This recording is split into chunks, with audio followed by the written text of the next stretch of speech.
Bonjour à tous, j'espère que vous allez bien. Aujourd'hui on se retrouve pour un maquillage très simple à réaliser. Vous l'avez sûrement vu dans le titre de la vidéo, c'est un maquillage pour un entretien d'embauche. Alors vous allez voir, il est très simple à réaliser, il n'y a pas besoin de beaucoup de matériel. C'est vraiment la base de la base du maquillage.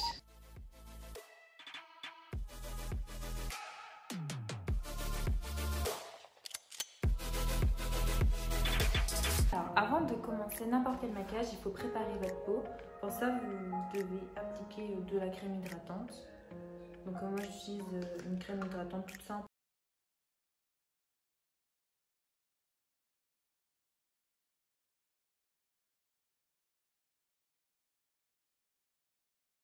Moi quand je me maquille, je commence d'abord par maquiller les yeux. Je fais le teint en dernier au cas où il y ait des chutes de maquillage ou que je dois rattraper. C'est plus simple je trouve de le faire quand le teint il n'est pas encore commencé. On va commencer avec les sourcils. Donc un maquillage pour un entretien d'embauche, il faut que le maquillage il soit léger, mais pas trop léger parce qu'il ne faut pas montrer que vous êtes renfermé, timide. C'est vraiment de la communication non verbale. Mais en même temps, si vous faites un maquillage trop chargé, c'est trop dans le matu vu et ça passe pas non plus. Donc vous allez voir, c'est un maquillage dans les tons nude, assez chaud. C'est vraiment le maquillage passe-partout. Là, que vous ayez une peau mate, une peau foncée, une peau claire, il n'y a pas de souci, ça va vous aller. Donc moi, j'ai pas vraiment de crayon à sourcils. C'est un crayon contour des yeux de la marque Sotis, comme ça. Donc pour faire des sourcils, vous levez tous les poils vers le haut et vous allez venir dessiner le trait, votre ligne naturelle.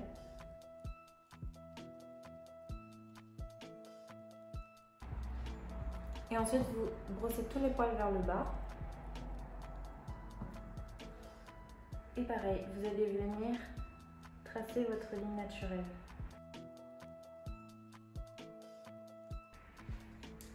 Une fois que c'est fait, vous brossez bien. Là, le but, ça va être de brosser les sourcils pour diffuser la matière du crayon. Voilà, et ensuite, vous pouvez remplir si vous avez des petits trous comme moi. Et pareil, vous rebrossez pour donner un effet naturel.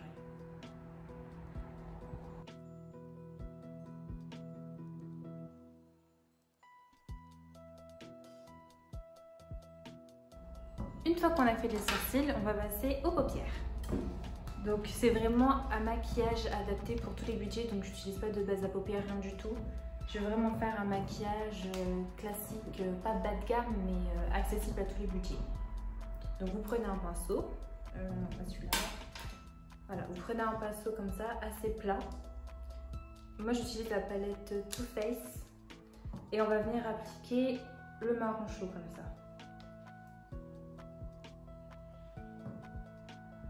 Et vous l'appliquez sur toute la paupière mobile. Donc la paupière mobile, c'est la paupière quand vous ouvrez l'œil qu'on ne voit pas. C'est celle qui bouge tout le temps. Et vous venez en appliquer pareil sur l'autre paupière. Une fois que vous avez appliqué, vous allez faire des petits cercles pour bien fondre la matière.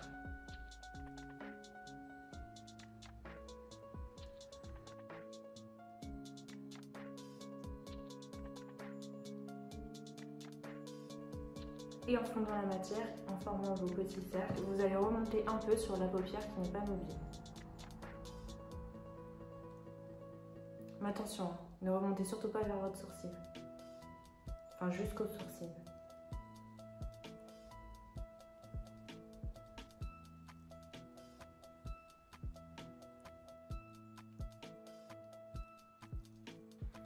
Une fois que vous avez fait ça, vous venez sur le ras de cils inférieur.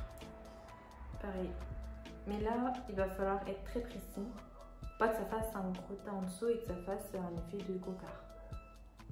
Que vraiment, il faut que ce soit près de votre œil. Le ras de cils. Une fois que vous avez fait ça, vous allez venir prendre un pinceau qui a un bout un peu plus pointu. Et vous allez venir prendre une couleur plus foncée. Je tapote pour enlever l'excédent. Et maintenant, je vais juste venir au coin externe de mon œil mettre la couleur plus foncée. Et je ne dépasse pas encore le ras de cils. Je ne dépasse pas, je reste vraiment sur la paupière mobile. Je fais pareil sur l'autre œil. Et maintenant, une fois que c'est fait, là, je vais commencer pareil à faire les petits cercles pour estomper. Et je vais aller vers l'extérieur de l'œil.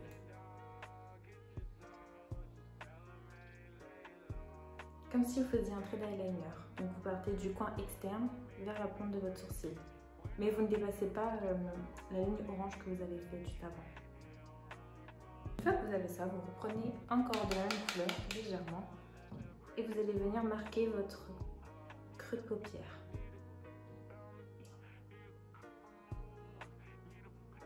Très légèrement, vous mettez vraiment très peu de matière.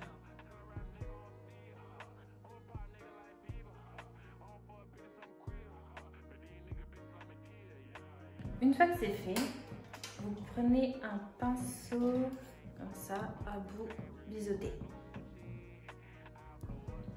Et on va s'occuper du coin interne. On va mettre un point de lumière. Donc vous utilisez la couleur la plus lumineuse que vous avez. Et vous allez venir au coin interne de l'œil. Ça sert à rien de trop descendre en bas de toute façon puisqu'on va venir après mettre de l'anti-cerne. Là c'est vraiment pour voir un début du maquillage. Une fois que c'est fait, on passe au teint. Genre j'utilise ce fond de teint-ci, c'est le Forever Skin Glow. Pour mettre le fond de teint, moi j'utilise ce genre de brosse.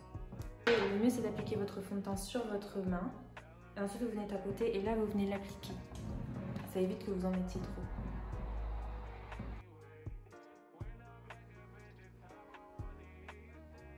On part toujours du centre du visage vers l'extérieur. Une fois que vous avez mis votre fond de teint, vous allez passer à l'anti-cerne. Alors moi je n'ai plus d'anti-cerne, c'est un fond de teint qui est trop clair pour ma carnation que j'utilise. Donc pareil, vous venez en appliquer sur votre main. Et là c'est vous qui choisissez, soit vous utilisez un pinceau, soit votre doigt. Moi étant donné que j'ai le contour des yeux très sensible, j'utilise mes doigts.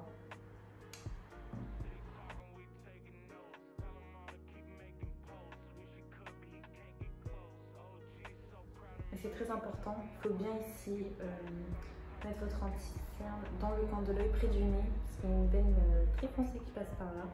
Donc c'est vraiment important de couvrir cette zone. Et ensuite vous pouvez marquer toutes les imperfections que vous avez pour venir les camoufler. Une fois que c'est fait, je reprends ma brosse et je vais venir fondre au niveau des joues.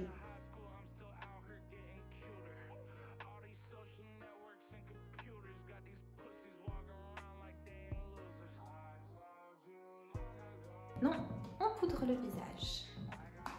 Donc moi j'utilise une poudre de la marque Adobe, c'est une poudre blanche, fixatrice et matifiante, c'est une poudre compacte.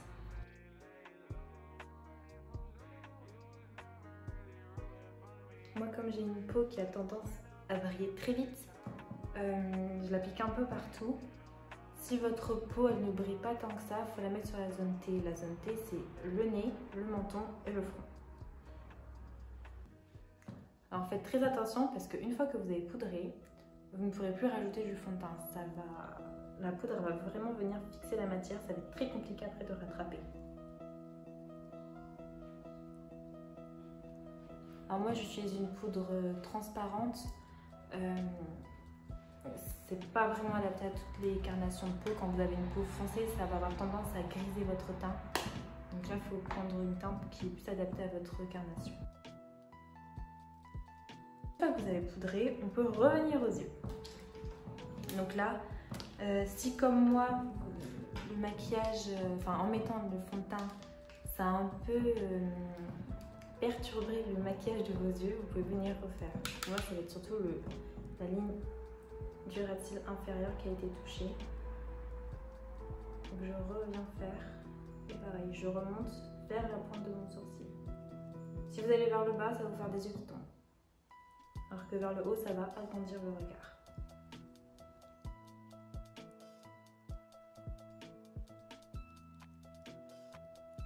Pareil, je reviens remettre mon point lumineux.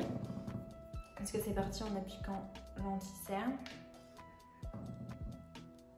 Une fois que c'est fait, on va prendre un crayon pour les yeux noirs. On ne va pas l'appliquer sur la muqueuse inférieure, mais sur la muqueuse supérieure. Vous allez voir, ça peut faire peur quand on n'a pas l'habitude, mais en vrai, ça ne fait pas du tout mal.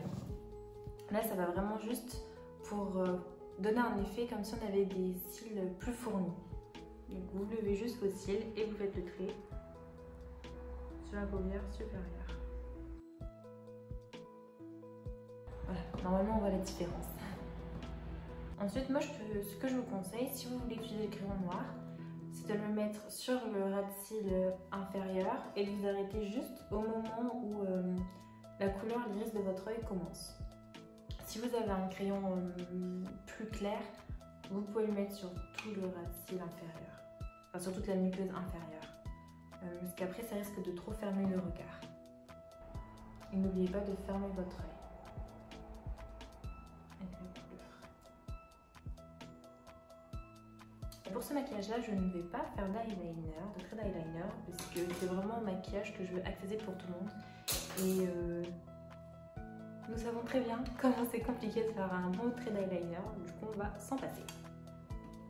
Ensuite, si vous avez un recourbe-cils, c'est le moment de l'utiliser.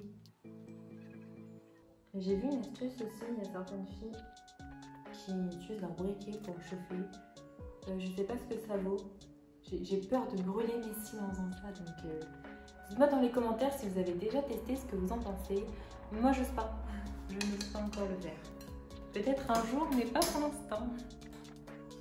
Ensuite, il a fallu que je vous montre celui-là. C'est un mascara qui vient de chez Yves Rocher. Il me fait trop rire. Voilà. Un mascara de poche. Donc je vais l'utiliser.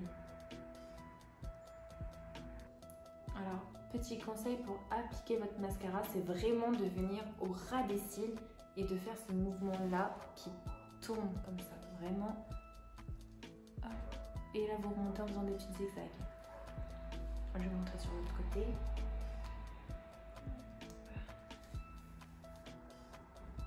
Au ras des cils, vous tournez et vous remontez en faisant des petits zigzags. J'ai des cheveux qui viennent se mêler. Moi, j'aime bien mettre le mascara sur les cils du bas. Il y en a qui n'aiment pas. C'est comme vous voulez. Moi, je trouve ça mignon. Donc, je mets. Une fois que c'est fait, on va passer au bronzer. Alors, on va pas faire un contouring. J'ai dit que je voulais un maquillage simple à réaliser. Mais ça va être pour donner un peu plus de structure au visage. Donc, moi, j'utilise la poudre bronzante Terre de Lali de chez Sotis. Et là, on va juste venir... vous voyez quand vous faites la tête du poisson, là? Et bah, c'est cette ligne-là qu'on va suivre. Mais vraiment juste des petits coups comme ça. Vraiment très léger, juste pour structurer. On va venir ici au niveau du front. Hop, vraiment très léger. On estompe, on estompe, on estompe. Sinon ça fait placo. Et c'est pas ce qu'on veut. On estompe et un petit peu en dessous. Voilà, on peut descendre. Venir descendre. Attention, ne gardez pas le pinceau contre votre peau jusqu'à la bouche. Hein. C'est juste le mouvement. Arrivé ici, là, on s'arrête. J'ai plein de baby hair. Donc là, ça fait une forme de 3. Une fois que ça c'est fait, je fais pas le contouring du nez. C'est vraiment un maquillage léger. Je me répète, mais je sais pas pourquoi je me justifie, mais voilà. Une fois qu'on a fait ce contouring, ce pseudo-contouring, on va passer au fard à joues. Alors moi j'utilise des fards à joues liquides, j'aime bien. Ça c'est un fard à joues que j'ai acheté sur AliExpress. Il est très très bien malgré ce qu'on peut penser. Donc là je l'applique sur mon pinceau, une toute petite dose, hein, parce que celui-là il marque bien. En général les fards à joues liquides ils marquent très vite, mais ils s'estompent très facilement. Bien. Et là par contre on va pas faire un effet comment on appelle ça, coup de soleil. On va rester au niveau comme là on applique l'highlighter, donc on va rester sur le haut des pommettes. Vous pouvez en mettre un petit peu sur le nez mais pas beaucoup. Je ne vais pas faire... Si vous avez un crayon qui est la même couleur que votre rouge à lèvres, faites le contour des lèvres. Moi, j'ai pas de crayon adapté, donc je ne le fais pas. Donc, excusez-moi, je ne vais pas montrer. C'est celui de New York Maybelline. C'est quelle teinte? 932 de la collection Matte. Donc, je l'applique. Et vraiment, si vous avez un crayon pour les lèvres, utilisez-le, c'est beaucoup plus simple à appliquer après votre rouge à lèvres. Donc là, c'est vraiment un rouge à lèvres nude. Faut pas faire des lèvres trop forcées, parce que le but, c'est quand même d'avoir un maquillage assez naturel et léger, tout en étant un peu sophistiqué. Donc pareil, n'essayez pas de grossir vos lèvres. Restez vraiment sur votre ligne naturelle, ça sert à rien de vous donner cet aspect faux. C'est un entretien d'embauche qu'on va, c'est pas pour séduire la personne qui va vous évaluer. Enfin, le séduire mais avec vos compétences. Ensuite, moi je viens appliquer, bon il a souffert, hein. C'est un gloss transparent de chez la marque Bourjois. Je l'aime énormément. Et quand il est transparent, on peut le mettre par-dessus les rouges à lèvres. Si vous n'aimez pas porter du gloss, n'en mettez pas. C'est un entretien d'embauche, vous allez parler. Donc si vous n'êtes pas à l'aise pour parler, c'est pas la peine. Et voilà, le maquillage est terminé. Je n'ai pas mis d'highlighter parce que c'est vraiment un maquillage que je veux assez discret. Après c'est vous qui voyez si vous vous sentez plus à l'aise avec. Moi je connais des personnes qui ne peuvent pas sortir sans highlighter. Donc là c'est vraiment vous qui voyez, mais si vous pouvez vous en passer, vous pouvez faire ça. Donc voilà, cette vidéo est terminée, j'espère que ça vous aura plu. Et ma première vidéo sur YouTube, voilà, donc certains d'entre vous me suivent déjà un peu sur Instagram. J'ai déjà fait des vidéos, mais pas des vidéos où je faisais des tutos maquillage, j'ai déjà fait en live sur Instagram, mais bon, ce n'est pas pareil. Là j'ai l'impression de parler un peu dans le vide, je vous avouerai. Mais je sais que vous allez me regarder et j'espère que cette vidéo vous aura plu. N'hésitez pas à me dire si ça vous intéresse que je fasse d'autres tutos maquillage dans ce style-là, avec des mises en situation, on va dire. Moi, ça m'a fait très plaisir de tourner cette vidéo. J'espère que le rendu vous plaît. Et on se dit à très vite dans une prochaine vidéo. Bye bye!